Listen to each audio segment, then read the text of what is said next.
Hello and welcome to this week's edition of the Referees World podcast. Something a little bit different this week, probably not a familiar face, but my name is Sam Stone. I'm a trainee journalist from the University of Brighton, and I'm currently investigating the impact of empty stadiums on referees' performance. And Darren and Rich kindly invited me on after I reached out to them to ask them a few questions to change it up a bit. So I'm going to be asking them the questions, going to be hosting the podcast, and we're going to be getting their insight into what they think the impact of empty stadia has been on referees' performance. So really hope you enjoy it, and please leave your feedback. Thanks. Richard, you're at home in Bridgewater, probably sat in your underpants because I dragged you out of bed early, which is obviously quite a hideous thing to even think about. And probably, and even... All right, calm down. This is Referees World with Darren Cullum and Richard Mellin. Hello again, and welcome to the Referees World podcast, which offers education and training for football referees of all levels. You can now listen to our weekly podcasts every Friday from 5 p.m. on the website refereesworld.co.uk, or you can download it from your podcast provider, whether that be Google Podcasts, Spotify, Apple Podcasts, Podomatic, or wherever. Thank you very much for listening. We also have a YouTube channel, so if you like to do your stuff on YouTube, you can listen that way as well. Just search out the YouTube channel. Of course, subscribe to us as well. Just search for the Referees World podcast. My name's Darren Cullum. I'm a Level 5 referee affiliated with Somerset FA. And this is Richard Mellin, who is a PGMOL observer and the South West Pool Observer Coordinator. And, of course, my esteemed mentor for 10 years or so now. No, longer than that, Rich, isn't it? It's got to be longer than that, hasn't it? It's a bit longer than that, mate. And esteem, I'm not so sure. But, yeah, good morning. It was just a case of building you up a bit again. You know how I like to do that. Put you on a pedestal and stuff. So just to set the scene again, we like to give you a little bit of a sense of day. It's a Saturday morning. The date is the 22nd of March in which we're recording this. The sun is shining. I am back in the studio in Taunton. Richard, you're at home in Bridgewater, probably sat in your underpants because I dragged you out of bed early, which is obviously quite a hideous thing to even think about. And probably, and even... All right, calm down. And our guest today, we're doing something slightly different today. Our guest is a student by the name of Sam Stone. Sam, welcome to the Referees World podcast. Good morning, guys. Thank you for giving me the opportunity to come on. I'm really looking forward to it. No, brilliant. And I'm surprised that you're up and about being a student at this time of day. So congratulations on that as well. I got your email last night and I was like, oh, God, I've actually got to get up. But yeah, no, of course I'll get up for this. Brilliant work. Okay, so we're going to have a little bit of a role reversal today. And Sam is a student. We'll go into a bit more detail as to what he's doing and why we're doing this. But Rich, today, role reversal, me and you are going to be interviewed on our own show. Yeah, how unusual, how strange, how weird. I don't know the right description, but yeah, let's have a go at this. First of all, Sam, tell us a bit about yourself, a bit about your background, where you are, what you're studying, and of course, why you wanted to speak to the Referees World podcast. Yeah, so my name's Sam Stone. I'm currently a trainee journalist at the University of Brighton. I'm originally from Surrey, in Guildford. And I write for a website called Overtime Online, and Overtime's like a website that's affiliated with our university. So we just put all our work on there to get published. I'm currently writing an extended feature on the impacts of empty stadia on the football world. So how COVID's kind of influenced the football world this year. Obviously, all games being played behind closed doors, and I'm currently just covering that in depth to focus on players, officials and fans. So this morning I was hoping to ask you guys a few questions on that topic and see what you think of my findings about what I've found. So yeah, I bet it feels weird for me to be interviewing you, but yeah, hopefully it goes well. Well, do you know what? It's actually quite an interesting turnaround, this one, and it does make a change for us to be interviewed, although I have to say, obviously, I've never been refereeing in a massive stadium with 40, 50,000 people, so I wouldn't know what that's like, but I have refereed on empty playing fields, and I've been in a couple of smaller stadiums with not many people in. Rich, this is going to be an interesting one, I think. Yeah, it is, because of the challenges of refereeing through the pandemic. So look forward to it. And learning from Sam in his introduction that he's from Guildford, well, that's my territory as well. That's where I was born and brought up, and until I moved to the West Country back in era or century it was. I was going to say back in the 1800s. Rich, I've got to ask you, have you ever been in a large stadium to be an official? My actual active last game on the Football League at the time was in the Championship, and it was a live Sky game, Wolves versus Fulham. It was Molineux, full packed, rammed to the rafters. It was a good occasion.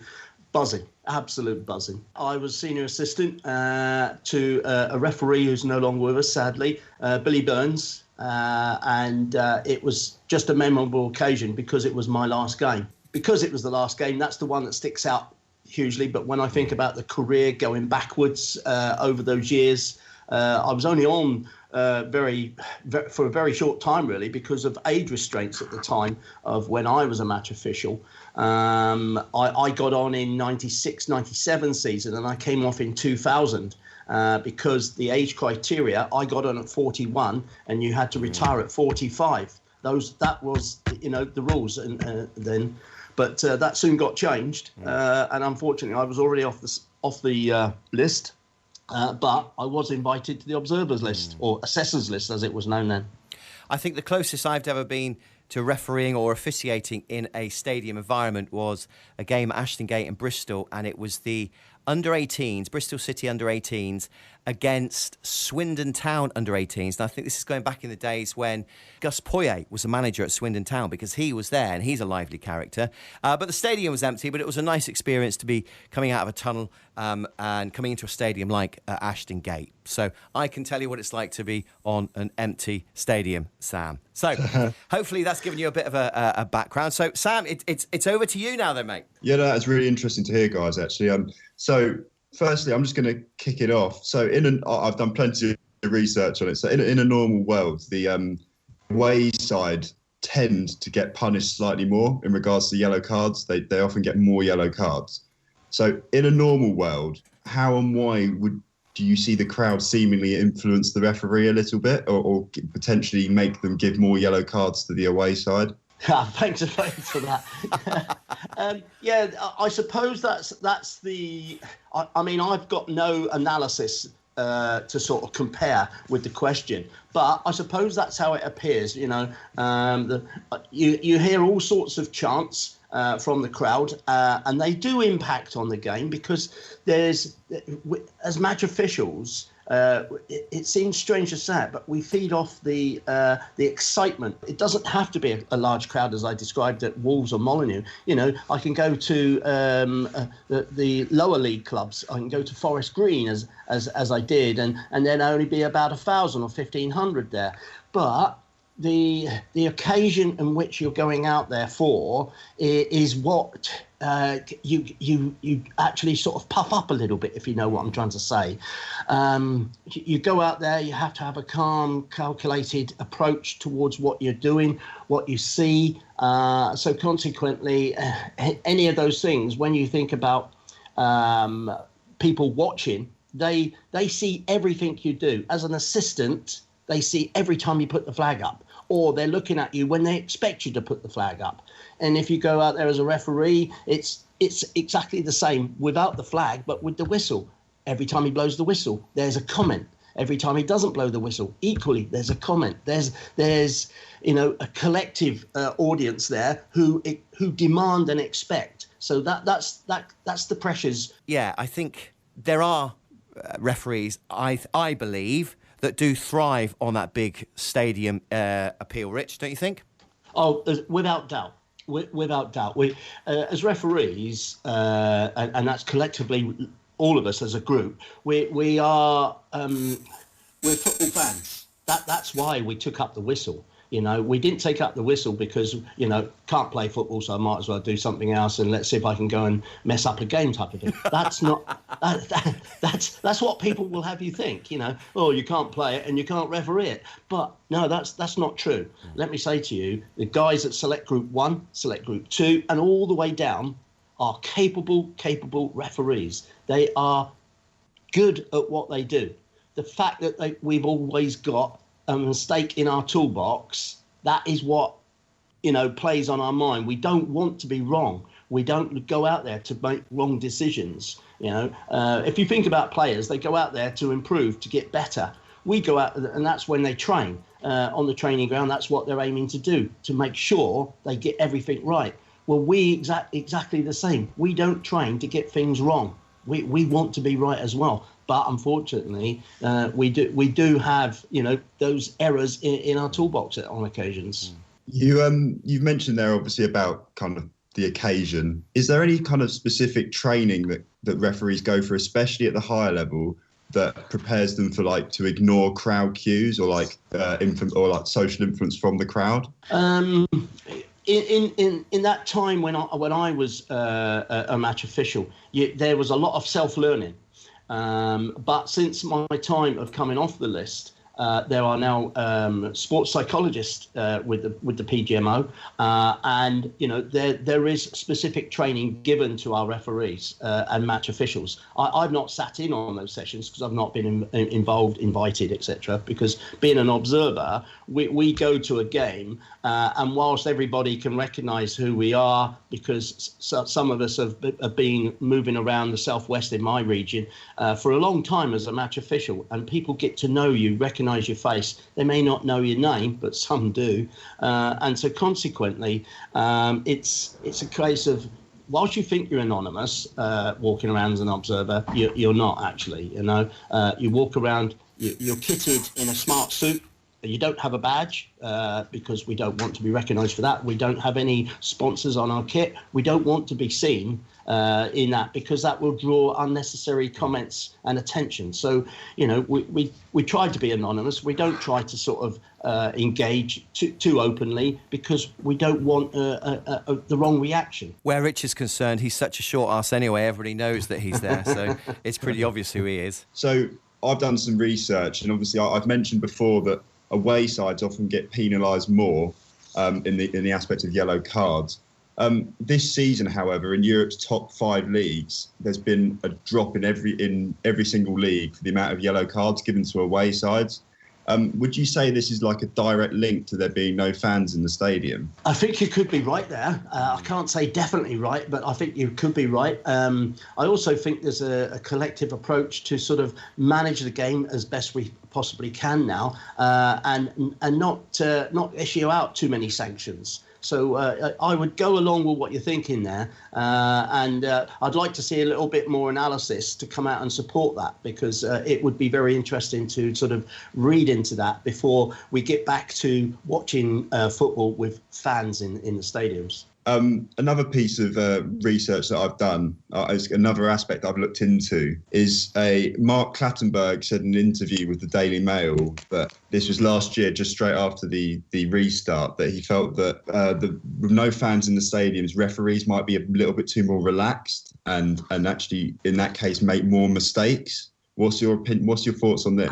I can understand what the piece that's been written by Mark Clattenburg is suggesting, but I don't think that's the case.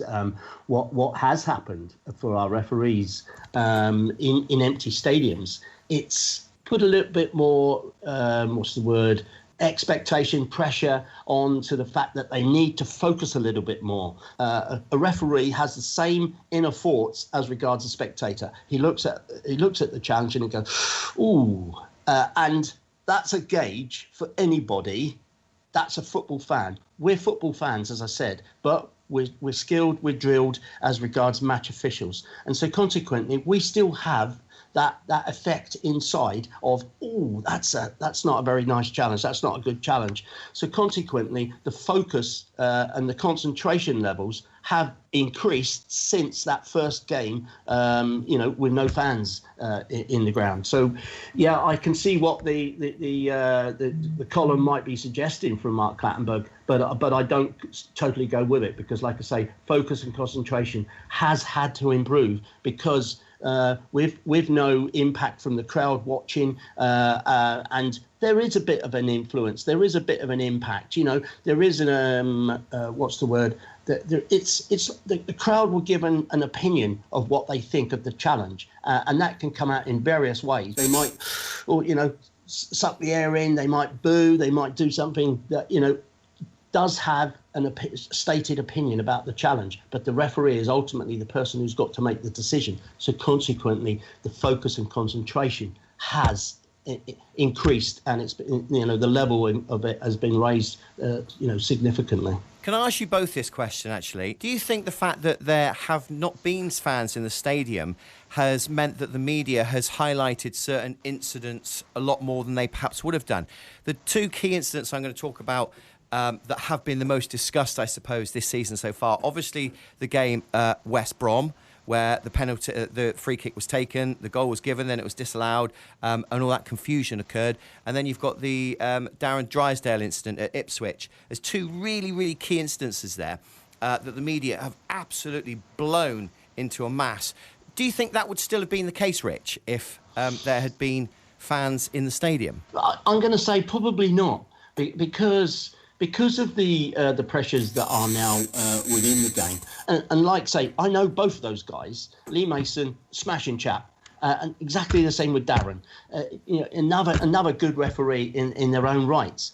Now, if I use the free kick situation to listen to everybody that's going to listen to the podcast, there is a set of basics for every referee to follow. The basics are fairly similar for all of us. And when you set up a free kick, there is an expectation of how you would go through it and how you would process the procedure and go from placement of the ball, players' positioning, the goalkeeper, communication. And so consequently, I think on that occasion, unfortunately, there was just that sort of fuzzy thought in there sort of when making the decision. Okay, let's play. And for going back to grassroots referees, I'll coach and I'll ask each referee to make sure that you don't start the game when players are not ready. And that's not written in the law. That's just part of your game management. Look after the game, look after the players, and hopefully you'll bring the game to a safe conclusion. That's what we all strive for. And on that occasion, it was just one moment, minor moment, that we saw on the screen. And so consequently, you know, I suppose it creates discussion, debate, and I suppose it certainly did that. It's looked at as controversy, but I don't regard it as controversy. That comes back to us as referees. Get back to your basics. Mm-hmm. Don't ever forget them. Remember what they mean and how to apply it. The situation with Darren and the Ipswich player, I know he won't be happy with his approach, but that was a reaction to what a player had said to him. And so consequently, I will defend that because, you know, I think referees do need defending sometimes because they can't come out in front. You know, looking at Darren, he wasn't happy about what the player said. I was talking about this with a colleague yesterday, and this incident came up in discussion.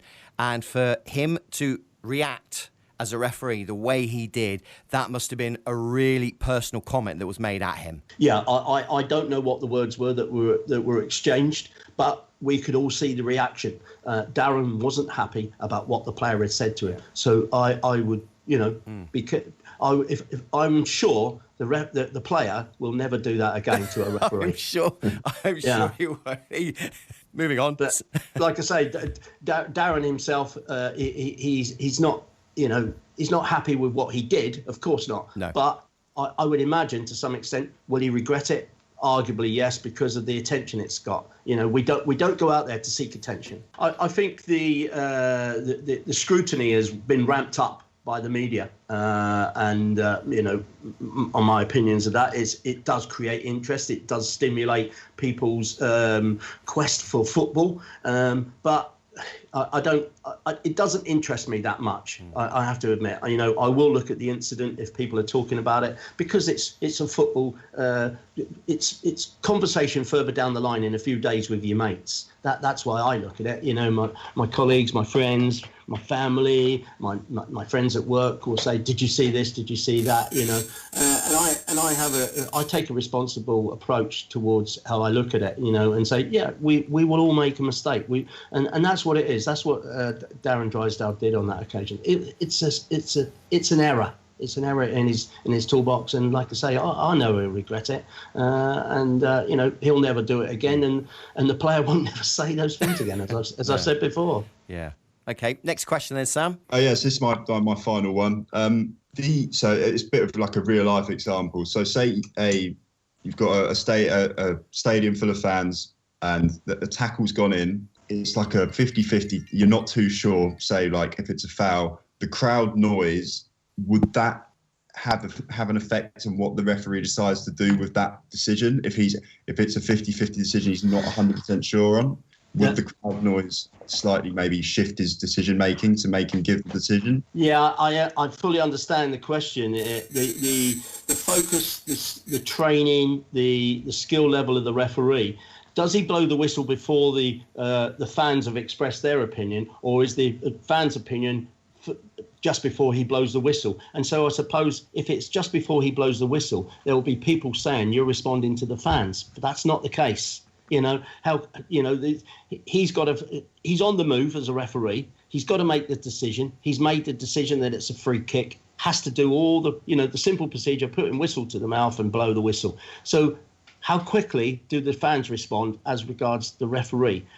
There is a little bit of a comparison there as regards what comes first. But sometimes it looks as though the whistle and the fans' reaction comes at the same time. So it is down to the skill factor of the referee and his training, and his competency. And like I say, got no problems with any competency of match officials who I see. Let me add to that a little bit and say to you, when a referee's making a judgment, he's looking at the point of contact. The position of the feet, the position of each body. Is he in control of his challenge? And those are the things that are used when a referee's making a judgment. Challenges on the floor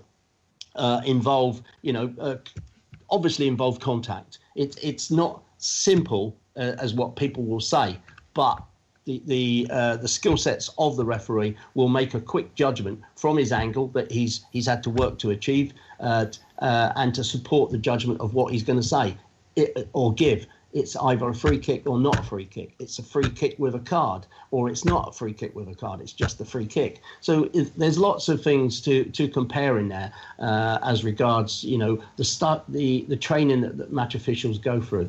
Okay, well, Sam, hopefully that has answered the questions for your project that you're doing. Yeah, that's really good, guys. Thank you so much for allowing me to do this, and I really appreciate it. I got some really good stuff there, so yeah, it was really interesting. The download is complete. This is Referee's World with Darren Cullum and Richard Mellin.